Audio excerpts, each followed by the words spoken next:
नमस्कार। मैं जनवक्ता श्रीओम गौतम। जैसा कि हम बार बार कहते रहे हैं, केजरीवाल कोई साधारण आदमी नहीं है। वो एक महापुरुष है और अपनी कपट लीलाओं से देश की जनता का मार्गदर्शन कर रहे हैं, उनकी आंखें खोलने की कोशिश कर रहे हैं। अब केजरीवाल की एक और कपट लीला सामने आई है कि जैसा हमने आपको पिछले एक वीडियो में बताया भी था,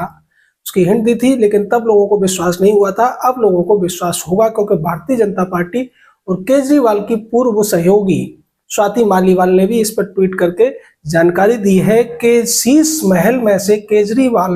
जब निकले तो वहां से करोड़ों रुपए के पर्दे और जो महंगी महंगी 12-12 लाख रुपए की टोटो की टॉयलेट सीट उसमें लगाई गई थी, जिसमें सर्दियों में गर्म वो सीट हो जाती है, अपने आप फ्लश चल जाता है, अपने आप उसमें खुशबू आती है, तमाम तरीके की उसमें सुविधाएं थी, वो सब चीजें गायब हैं। इसको लेकर स्वाति मालीवाल ने ट्वीट किया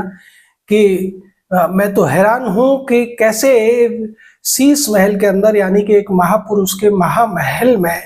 5.5 करोड़ रुपए के पर्दे लगे हुए थे जो ऑटोमेटिक रिमोट से चलते थे। 1 करोड़ रुपए की रेलिंग लगी हुई थी। 70-70 लाख के उसमें दूसरे आइटम लगे हुए थे, दरवाजे लगे हुए थे। 65 लाख का टीवी लगा हुआ था और साथ ही साथ उसमें 12-12 लाख रुपए की टॉयलेट सीट्स लगी हुई थी, जिसमें से बहुत सारी चीजें अब गायब है। ये वही व्यक्ति है जिसने शीला दीक्षित के 10 एसी के ऊपर सवाल उठाते हुए कहा था कि मैं तो हैरान हूं, मेरा दिल कांपता है, मेरा कलेजा एकदम से उठ जाता है कि 40% दिल्ली की जनता झुग्गियों में रहती है और एक मुख्यमंत्री कैसे इस तरीके से आलीशान महल में रह सकती है। दरअसल ये सब केजरीवाल की कपट लीला है। केजरीवाल उतने बुरे आदमी नहीं है। ऐसा एक केजरीवाल के मंत्री ने भी जब हमने पूछा तो बताया था कि केजरीवाल ये जो कुछ कर रहे हैं वो सिर्फ और सिर्फ जनता की आंखें खोलने के लिए ये सारी कपट लीलाएं या चोर लीलाएं करते हुए वो नजर आ रहे हैं। वैसे अगर देखा जाए तो शीला दीक्षित जितनी सादगी पूर्ण तरीके से उन्होंने 15 साल दिल्ली के मुख्यमंत्री पद को संभाला, उसका 5% भी केजरीवाल के अंदर कहीं दिखाई नहीं देता है। हमने खुद महसूस किया था, कई बार शीला दीक्षित को एम्बेसडर गाड़ी में आगे ड्राइवर के बगल की सीट पर बैठे हुए देखा था और उनके पीछे सिर्फ एक दिल्ली पुलिस की पीसीआर चला करती थी, न कोई लाव लश्कर न बहुत बड़ी फौज। इस तरीके से शीला दीक्षित मुख्यमंत्री रही थी, लेकिन केजरीवाल के साथ तमाम गाड़ियां चलती है। प्रदेश के जो तमाम पूर्व मुख्यमंत्री आपको देखने को मिलेंगे, उनके साथ भी 10-10 गाड़ियों का काफिला चलता हुआ नजर आएगा, जैसा शीला दीक्षित के साथ नहीं था। लेकिन आज यहाँ बात शीला दीक्षित की नहीं, बल्कि उनके मुंह बोले बेटे कपटी केजरीवाल की हम कर रहे हैं। केजरीवाल ने जिस तरीके से शीश महल बनाया था, उसमें तमाम घोटाले किए थे, जिस तरीके से कॉमनवेल्थ का पूरा ड्रामा हुआ था और उसमें सवाल इसी बात पर था कि 300 रुपए की रस्सी का बिल 13,000 रुपए आ रहा है, उसी छोटी छोटी चीजों के बिल बहुत ज्यादा आ रहे थे। तो क्यों ना ये सवाल हम पूछें कि जिन पर्दों की कीमत 5 करोड़ 60 लाख रुपए बताई जा रही है, क्या वो वास्तव में उतने के थे या केजरीवाल ने अपने जो चहेतों के माध्यम से उनके बिलों को कई गुना बढ़ाकर वहां पर दिखाने की कोशिश की है? क्या यही वजह है कि केजरीवाल वहां से कमोड चुराकर भाग गए हैं कि अगर कोई उन कमोडों की जानकारी लेगा, उनके मॉडल वगैरह देख के कीमत पता करेगा तो सच्चाई खुलकर सामने आ जाएगी। और भी कई सारी कीमती चीजें शीश महल से गायब हो गई हैं, जिसको लेकर भारतीय जनता पार्टी ने भी कहा है कि ईमानदारी का ढोंग करने वाला व्यक्ति इतना ज्यादा बेईमान हो सकता है, इसकी आप कल्पना भी नहीं कर सकते हैं। ये केजरीवाल की कपट लीला ही थी कि उन्होंने जब जेल गए तो उन्होंने सुप्रीम कोर्ट की पोल खोल दी पूरी भारत के आगे, और जो लोग ये मान के चल रहे थे कि सुप्रीम कोर्ट न्याय का मंदिर है, केजरीवाल ने उस कपट लीला से ये साबित कर दिया कि सुप्रीम कोर्ट में अगर आप पैसा फेंके तो आपके पक्ष में निर्णय आराम से हो सकते हैं। आप सुप्रीम कोर्ट जो कि एक अपीली न्यायालय है, उसको ट्रायल कोर्ट में भी तब्दील कर सकते हैं अगर आपके पास अभिषेक मनु सिंघवी को खरीदने लायक पैसे हो तो। और केजरीवाल ने ये अपनी जेब के पैसे से नहीं किया, ये भी उनकी एक महान कपट लीला थी कि उन्होंने दिल्ली सरकार के पैसे का, टैक्स पेयर के पैसे का उसमें इस्तेमाल करके ये दिखाया कि जनता कितनी बेवकूफ होती है, जनता को कुछ पता नहीं चलता और जनता छोटी मोटी टॉफी यानी कि बिजली पानी फ्री के चक्कर में किस तरीके से नेताओं को कुर्सी पर बिठा देती है और उनके काले कारनामों पे आंखें बंद कर लेती है। ये सब केजरीवाल अपने लिए नहीं कर रहे हैं,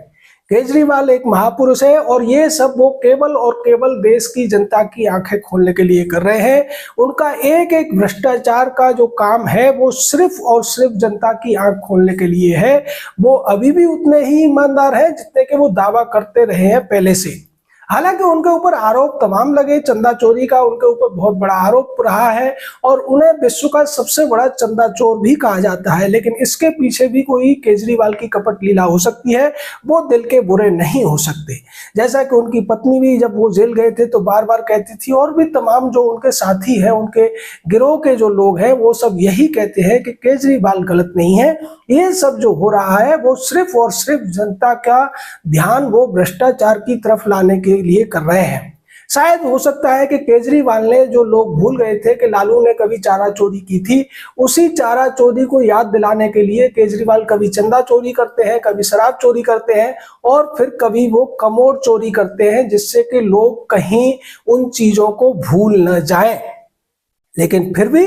केजरीवाल गलत नहीं है, वो एक ईमानदार व्यक्ति हैं। जैसा कि भारत के बड़े बड़े प्रपंचकार रवीश कुमार, पुण्य प्रसून वाजपेयी, अजीत अंजुम, अभिषेक शर्मा जैसे लोग, या आशुतोष गुप्ता और राजदीप सरदेसाई जैसे जो तथाकथित पत्रकार रूपी पक्षकार हैं, वो कहते हैं और जो सवाल नहीं उठाते। इसकी वजह यही है कि उन सबको पता है कि केजरीवाल ये जो भ्रष्टाचार के मामलों में लिप्त पाए जाते हैं या आरोप लगते हैं, वो वास्तव में भ्रष्टाचार नहीं है, वो उनकी कपट लीला है जो वो भारत देश की जनता की आंखें खोलने के लिए कर रहे हैं। वो जनता को बार बार ये याद दिलाना चाहते हैं कि ये देश हजारों साल से इसीलिए गुलाम रहा क्योंकि जनता छोटे मोटे लालच में आ गई और जो बड़े स्तर पर लोग थे वो भ्रष्टाचार करके इस देश को लूटते रहे और देश के दुश्मनों से मिलकर देश को बर्बाद करने की साजिश करते रहे। यही वजह है कि केजरीवाल अपने ऊपर तमाम आरोप आने के बाद भी कितने हंसते मुस्कुराते हुए और ईमानदारी का एक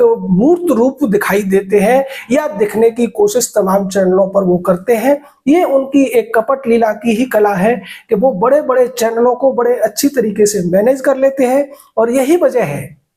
कि जब वो ये कहते हैं कि अगर मैं बेईमान हूं तो पूरे देश में कोई ईमानदार नहीं है, कि कोई भी पत्रकार उनकी इस कपट लीला के सम्मोहन में बनकर उनसे सवाल नहीं कर पाता है और उनकी लीला कामयाब हो जाती है। केजरीवाल जो कुछ भी कर रहे हैं, चाहे वो बेईमानी हो, चोरी हो या फिर झूठ हो, फरेब हो, कुछ भी हो, ये सब वो अपने लिए नहीं कर रहे हैं, वो सिर्फ और सिर्फ देश और जनता की भले के लिए कर रहे हैं। और हो सकता है कि इस लीला के पीछे भी उनका कोई बड़ा कारण हो, वो शायद दिल्ली को अब न जीतना चाहते हो। केजरीवाल ने शायद ये कमोड चोरी और दूसरे जो काम किए हैं उसके पीछे एक बड़ी कपट लीला हो सकती है कि अब वो पूरे देश के लोगों को फ्री बिजली पानी और फ्री बस यात्रा के नाम पर एक और बड़ी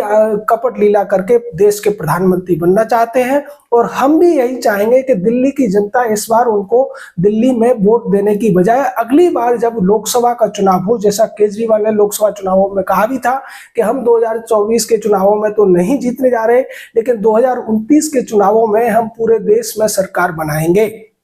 तो दिल्ली की जनता को इस महापुरुष, इस महाकपट लीलाधारी और तमाम आरोपों में घिरे हुए ईमानदार व्यक्ति की बातों को ध्यान से और सीरियसली लेना चाहिए। और इस बार जब दिल्ली के चुनाव हो तो उन्हें वोट न देकर उनको मजबूत करें, उनके हौसले बढ़ाएं, जिससे कि भारत सरकार के वो प्रधानमंत्री बन सके। लोकसभा का जब चुनाव हो 2029 में, तब वो फ्री बिजली पानी और इसी तरीके की फ्री की रेवड़ियों के वायदे के दम पर भारत के प्रधानमंत्री बन जाए और अपनी इस कपट लीला को बहुत आगे तक ले जाए। जय हिंद, जय भारत।